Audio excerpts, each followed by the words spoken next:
Hey, what's up, YouTube fans? So the topic for this video, right, is the evolutionary reducibility of the human olfactory system, right?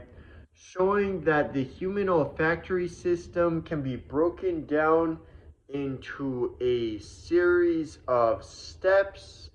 Each step, a series of evolutionary steps, each step useful in its own right without the preceding steps, right?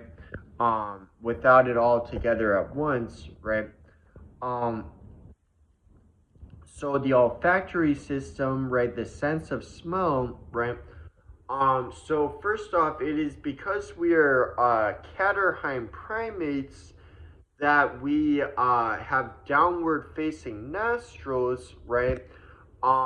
Whereas the other living group of anthropoids, the New World monkeys, they have sideways facing nostrils, right? And that is one of the many characteristics that distinguishes catarrhines like us, right? The old world monkeys and apes, including humans.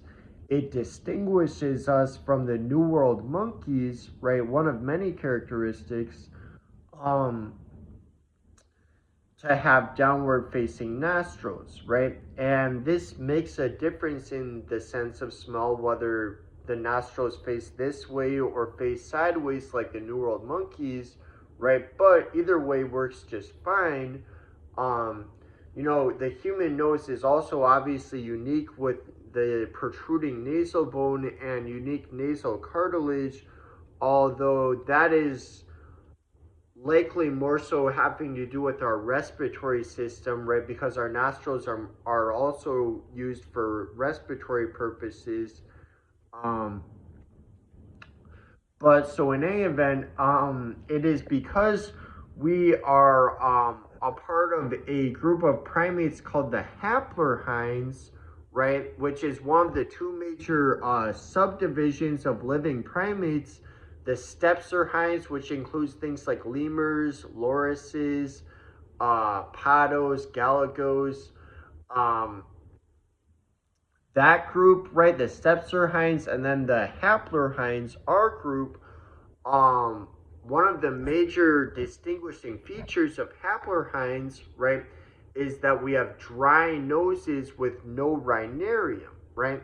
And that distinguishes us not only from stepsorhines but from most living mammals, specifically therian mammals, right? Because one of the traits of therian mammals, um found in most therian mammals, right, is to have what's called a rhinarium, right, where it's a hairless wet spot around the nostrils, and this improves the sense of smell significantly, right? Most mammals, specifically therian mammals, have that. Therians, that includes the vast majority of living mammals, all living mammals aside from the platypus and echidna. Most Therians have that, right? Along with a philtrum underneath the nose, right? The little indentation between the nose and the mouth. We still have the philtrum indentation, but we do not have a rhinarium. Why do we not have a rhinarium?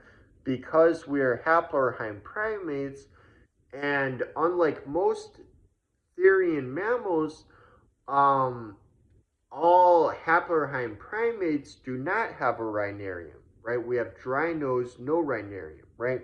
So tarsiers, New World monkeys, Old World monkeys, and apes, including humans, we all have dry nose, no rhinarium, and that's a relatively simple transition considering that it's just the loss of a trait, right? Not even the gaining of a trait, it's the loss of a trait. And but our olfactory system still works just fine without the rhinarium. And it obviously worked just fine when our ancestors had rhinariums. In fact, it worked better, right?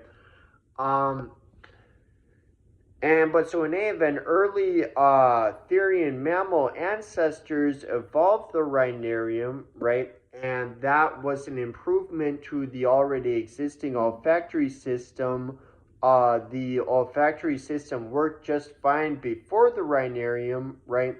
As is demonstrated not only by the fact that we as haplorhine primates, without it, now our olfactory system still works, but also by the fact that all the rest of living vertebrates, aside from the mammals, right, um, have no rhinarium, and yet most of them have fully functional, the vast majority of them have fully functional olfactory systems, right, without the rhinarium, right?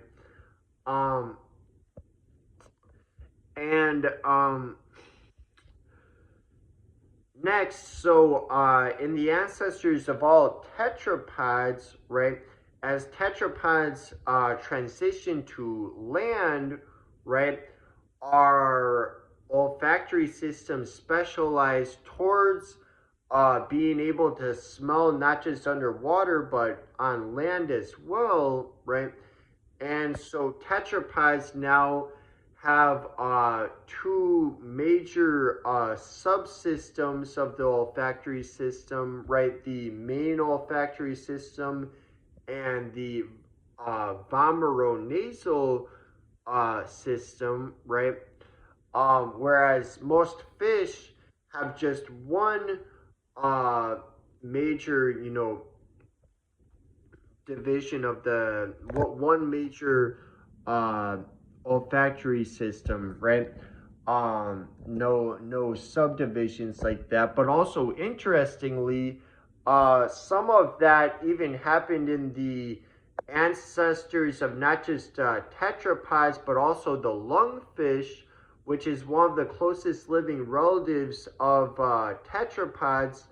Them, along with the coelacanths, right, are the closest living relatives of tetrapods, and they share features in common with us, like having lungs and they have primitive limbs, which are also fins, uh, and the lungfish can move on land, right? But so in them, we see precursors to the vomeronasal system, right?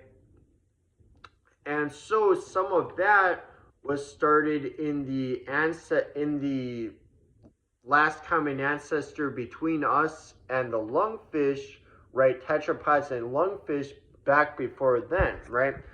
Um, and then okay, almost all vertebrates have nostrils, right? I actually don't even know if there's any exceptions, but the vast majority, if not the entirety of vertebrates, have nostrils, right? Um, as well as a olfactory bulb and a olfactory epithelium, right? These are found in most vertebrates, right? Whereas most invertebrates do not have um, these organs, right, of the olfactory system, right? These parts of the olfactory system, right? And yet, most of them still have fully functional olfactory systems, right? Also, interestingly, in the case of fish, most fish cannot breathe through their nostrils, right? Um, it was later in tetrapod ancestry that we evolved the choana connection between the nasal passage and the pharynx, allowing us to breathe through the nostrils, which modified them towards respiratory purposes. This was another thing that likely happened before we split off from the lungfish, because they also have this, um, but most fish do not, right? Most fish, their nostrils are mainly just used for smelling, and that is in of itself a useful function for the nostrils before they're used for respiratory purposes, but they were also later modified in our lineage towards respiratory purposes, with the choana connection between them and the pharynx, right? Um, Also, interestingly, the living vertebrates that are most distant to the rest of the living vertebrates, the lampreys and hagfish, right, the jawless fish, they have just one nostril, right? And this was likely the condition of the earliest vertebrates, right, before transitioning towards having two nostrils, right? But in any event, most invertebrates, right, do not have nostrils, do not have olfactory bulb, do not have olfactory epithelium, right? And yet, most invertebrates still have fully functional olfactory systems, right? Um, and taking it further, right, the earliest precursors to the olfactory system got started all the way back before animals, before multicellularity, even before eukaryotes, in bacteria like organisms, right, way back in our evolution, right? Because in many single celled species, even many bacteria, we see that they have uh, ability to sense chemicals in their environment, right, in a similar type of way to the olfactory system, right? And so much of the precursors to the olfactory system got started all the way back in single celled prokaryotes, likely as far back as our last common ancestor with bacteria. So, way, way back, right? Um, And so, the olfactory system works without, even any organs. Even in animals, for some animals, they have a fully functional olfactory system with no organs, right? So the lanceolets, which is one of the closest living relatives of vertebrates, but they're invertebrates, but one of the closest relatives of vertebrates, they're chordates like us. um, they do not have any olfactory organs, right? But they have about 40 olfactory genes, and they have olfactory cells, right? They have an olfactory system, but no olfactory organs, right? So the olfactory system predates olfactory organs. It works before there are specialized organs improving upon it, right? And even all the way back to when our ancestors were single celled, even back to when they were prokaryotic, right? Much of the precursors get started all the way back to there, right? All right, that's all for now. See you guys.